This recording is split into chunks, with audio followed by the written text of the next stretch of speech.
అన్నీ తెలుసుకొని ఇంకా బాగా నమ్మి వచ్చినారు కాబట్టి వీళ్ళందరికీ జరిగింది మీకు కూడా జరుగుతున్న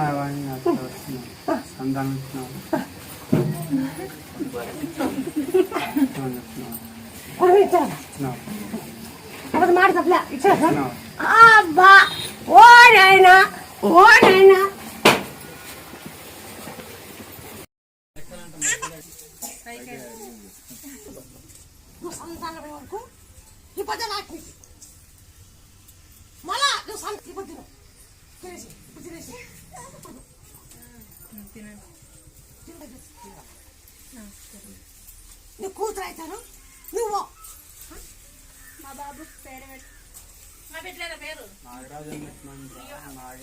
నాక మీ అన్న పేరు పెట్టాను అందుకే వచ్చి పెట్టిస్తాను